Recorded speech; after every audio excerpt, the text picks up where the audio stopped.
આ think different. ના, હું કોમ્પ્રોમાઇઝ કરું જ નહીં, હું સાચો હોઉં તો. સાચો હોવ તો પણ તમારે કોમ્પ્રોમાઇઝ કરવાની ભાવના રાખવી જોઈએ. જો કયા લેવલનું થિંક ડિફરન્ટ ફેમિલી લાઈફ માટે.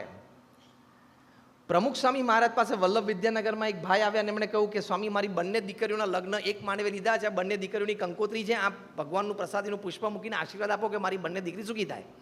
પ્રમુખ સ્વામી મહારાજે આશીર્વાદ આપ્યા કે બે દીકરી સુખી થાય. પછી પ્રમુખ સ્વામી મહારાજને સરસ સલાહ આપી, જો થિંક ડિફરન્ટ, જુદું વિચારવાનું. શું સલાહ આપી? સ્વામી કે તમારી બંને દીકરીઓને કહેજો. પ્રમુખ સ્વામી મહારાજે કહ્યું, તમારી બંને દીકરીઓને કહેજો કે ત્યાં સાસરે જાય છે તો ત્યાં માણસો જુદા હોય, એની રહેણી કહેણી, એની ઉઠક બેઠક, એની બોલચાલ, એના સ્વભાવ, એના ખાવા પીવાના ટેસ્ટ બધું જુદું હોય ને, તો 2 વર્ષ સુધી એ ઓળખે, એ સમજે અને મિક્સ થવાનો, જેલ થવાનો પ્રયત્ન કરે. જો આ થિંક ડિફરન્ટ. પ્રમુખ સ્વામી મહારાજે બીજું વાક્ય કહ્યું કે 2 વર્ષ સુધી કોઈ સજેશન ના કરે. ખ્યાલ આવ્યો? ત્યાં સાસરે જઈને 2 વર્ષ સુધી કોઈ સજેશન નહીં કરવાનું.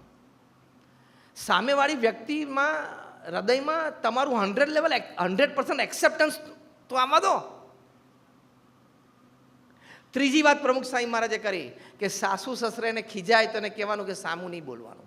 સાસુ સસરા ખોટું ખીજાય ને તો પણ એ વખતે મૌન રહેવાનું અને ખોટું સહન નહીં કરવાનું. 2 દિવસ પછી વાતાવરણ શાંત હોય ત્યારે કહેવાનું, પપ્પા તમે વાત કરતા હતા, મમ્મી તમે વાત કરતા, પણ વાત આમ હતી. તો સાસુ સસરાને પણ એમ થાય કે દીકરી સંસ્કારી છે. આ 3 વાત પ્રમુખ સ્વામી મહારાજે શીખવાડી. આ કેમ થિંક ડિફરન્ટ છે? રૂટીનમાં અત્યારે આપણે આપણી દીકરીને વળાવીએ ત્યારે શું સલાહ આપીએ છીએ કે બેટા ચિંતા ના કરીશ, કંઈ કોઈ ફોન કરી દેજો, અમે કલાકમાં આવી જશું. This is wrong advice. You are spoiling your daughter's future. અમેરિકામાં 300 ડિવોર્સ લોયર્સની 3 દિવસની બ્રેઇન સ્ટોર્મિંગ સેશન પછી કન્ક્લુઝન પેપરમાં લખ્યું the principal reasons of divorce among young couples. એમાં 5 કારણમાંથી એક કારણ હતું over involvement of the mother in her daughter's in law's house. અહીંયા આપણે થિંક ડિફરન્ટ. પ્રમુખ સ્વામી મહારાજે ચોથી વાત કરી એ હરિભક્તને કે રોજ ફોન કરવાની એ જરૂર નહીં, 15-25 દિવસે કંઈક કામ હોય તો સાહજિક વાત કરવાની, બાકી સ્પષ્ટ સલાહ આપવાની દીકરીને કે બેટા હવે તારું ઘર છે, તું ત્યાં શાંતિથી રહે, એમાં તારી શોભા એ ઘરની શોભા ને અમારી શોભા એમાં રહેલી છે. This is the advice is thinking different for a good family life. કારણ કે અત્યારે પ્રોબ્લેમ શું છે? કોન્ફ્લુઅન્સ જનરેશન છે. 50 વર્ષ પછી આ પ્રોબ્લેમ નહીં રહે. અત્યારે કોન્ફ્લુઅન્સ જનરેશન શું છે કે બધા મધર ઇન લોસ જે છે, સાસુ છે, ઓછું ભણેલા છે અથવા તો મેક્સિમમ ગ્રેજ્યુએટ છે, અને દીકરીઓ બધી માસ્ટર્સ, કમ્પ્યુટર્સ, MBA થઈને આવે છે. એટલે કોન્ફ્લુઅન્સ 50 વર્ષ પછી સાસુ બહુ 2 MBA હશે. પછીના પ્રોબ્લેમ આપણને ખબર નથી, પણ અત્યારે તેમ માને 2 ભણેલા છે, પણ 50 વર્ષ પછી બંને MBA હશે. અત્યારે જે કોન્ફ્લુઅન્સ જનરેશન છે ને એમાં પ્રશ્ન છે. એટલે પેલા સાસુ બિચારા ઓછા ભણેલા અને પછી દીકરી ભણેલી, એટલે પહેલા દિવસે સજેશન કરે, mom actually see the refrigerator should be in this direction. હવે આ ડિરેક્શનમાં રેફ્રિજરેશન પડ્યું છે, 8 વર્ષથી પડ્યું છે, બધાને ઘરમાં ફાવી ગયું છે, તું 2 દિવસથી આવી તું પવડાવી દે, રેફ્રિજરેટર ફેરવીશ તો તું ભરી જઈશ. સલાહ એટલે પ્રમુખ સ્વામી આપી હતી કે 2 વર્ષ સુધી કંઈ સજેશન કરવાનું નહીં. આ જુદો વિચાર છે. તો તમે જુદા બનો. શું? આદર્શ પરિવારના વ્યક્તિ બનો, પરિવારના આદર્શ વ્યક્તિ બનો. અને how do you succeed different? You enjoy family life. ખ્યાલ આવ્યો? એટલે પરિવારની દ્રષ્ટિએ આ થિંક ડિફરન્ટ છે. બીજી એક વાત થિંક ડિફરન્ટની દ્રષ્ટિએ આપણા કામ ધંધા ઉપર. મને કલાકનો સમય આપેલો, છેલ્લી 9 મિનિટ બાકી છે, એટલે હું 9 મિનિટમાં પૂરું કરીશ. કામ ધંધાની દ્રષ્ટિએ નીતિમત્તા અને પ્રામાણિકતા ક્યારેય ચૂકવા નહીં. નીતિમત્તા અને પ્રામાણિકતામાં પ્રશ્ન આવશે તો તમે ગમે તે હશો, ગમે ત્યાં હશો, પ્રશ્ન આવશે, આવશે ને આવશે. તમે દારૂની બોટલ હાથમાં રાખો તોય પ્રશ્ન, દારૂ પીવો તોય પ્રશ્ન, અને દારૂની પોલિસી બનાવો તોય પ્રશ્ન. પ્રશ્ન આવશે. આજે જવાનું છે, પ્રશ્ન આવશે, આવશે ને આવશે જ. એટલે નીતિમત્તા અને પ્રામાણિકતામાં કોઈ દિવસ ફેરફાર થવો જોઈએ નહીં. પ્રમુખ સ્વામી મહારાજ આની માટે થિંક ડિફરન્ટ. પ્રમુખ સ્વામી મહારાજ આની માટે એક સરસ નવો વિચાર આપ્યો છે. શું? એક્ઝેક્ટ શબ્દ એમને બોલું છું. પ્રમુખ સ્વામી મહારાજ કહેતા કે નિયમ ધર્મના ભોગે કોઈ પ્રવૃત્તિ કરવી નહીં. બીજું, પ્રમુખ સ્વામી મહારાજને પૂછ્યું કે કયો વિચાર તમારા મનમાં હંમેશા રહે છે. એમને કહ્યું કે જે વિચાર મને ક્યારેય નથી આવ્યો તે હું કહું, and that was more interesting. પ્રમુખ સ્વામી મહારાજે કહ્યું, કોઈનું પણ અહિત થાય એવો વિચાર મને જીવનમાં ક્યારેય નથી આવ્યો. તો કામ કરતી વખતે આ બે જ મુદ્દા યાદ રાખવાના છે પ્રમુખ સ્વામી મહારાજના જીવનમાંથી. એક, નીતિ નિયમ સિદ્ધાંતમાં કોઈ ફેરફાર થવો જોઈએ નહીં, અને બીજું, દરેકનું હિત ઈચ્છવાનું. કોઈ લેગ પુલિંગ નહીં, કોઈ ખોટું પોલિટિક્સ નહીં રમવાનું. અહીં રોટરી ક્લબમાં આપણે સેવા માટે જોડાયા, અહીંયા આપણે કંઈ પોલિટિક્સ રમવાનું, લેગ પુલિંગ કરવાનું? તમારે ઇલેક્શન્સ અંદર થાય છે ને બે જણા સામસામે ક્લબના પ્રેસિડેન્ટ માટે ઊભા હો, પણ તમારે લાંબો વિચાર એ રાખવાનો છે કે ચૂંટણી તો ક્ષણિક છે, બાકી આપણે બધા ભેગા રહીને કામ કરવાનું છે. એટલે એકબીજા ગ્રુપ માટે પ્રચાર કરો ને તો સામેવાળા પ્રેસિડેન્ટનું, કેન્ડિડેટનું ખરાબ નહીં બોલવાનું, ખાલી એટલું જ કહેવાનું કે અમને વોટ આપજો ને.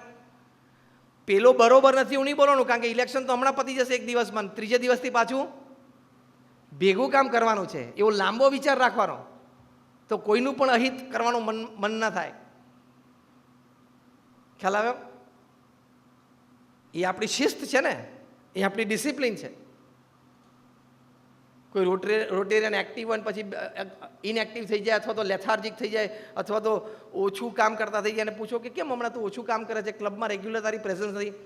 અરે યાર શું કરું, દીકરો ત્યાં ભણવા ગયો છે, પાછું બિઝનેસમાં એક નવું વર્ટિકલ ચાલુ કર્યું છે, થોડો દૂર રહેવા ગયો છું, whatever the reason. Actual reason શું છે? ક્લબનો પ્રેસિડેન્ટ મારા ગ્રુપનો નથી, મેં જેને વોટ આપેલો યા નથી.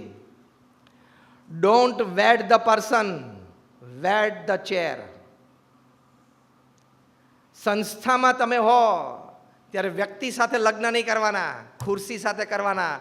કે પ્રેસિડેન્ટની ખુરશી છે, એની ઉપર જે બેસે એનો આદેશ માનવો એ શિસ્ત છે. આ think different, then you will become an ideal servant of society on the Rotary platform. વ્યક્તિ સાથે લગ્ન નહીં કરવાના. જ્યારે તમે સંસ્થામાં હો ત્યારે શેની સાથે લગ્ન કરવાના? ગાદી સાથે. પ્રમુખ સ્વામી મહારાજ આની માટે થિંક ડિફરન્ટ વિચાર આપતા હતા. પ્રમુખ સ્વામી કહેતા કે ગાદી ઉપર સાંબેલું બેસાડે ને તો સાંબેલાની પણ આજ્ઞા પાડવાની. આ જુદો જ વિચાર છે. આ દ્વારા તમે એક જુદા સેવક બની જાઓ સમાજના, રોટરીના માધ્યમથી, અમે BAPSના માધ્યમથી, અને તમને સેવાનો આનંદ આવે. સક્સેસ શું છે આ મુદ્દામાં? સેવાનો આનંદ. એટલે એ ચર્ચા જ નહીં કરવાની. રોટરીનું પ્રસંગ પતી જાય પછી બધું પોઝિટિવ જ બોલવાનું.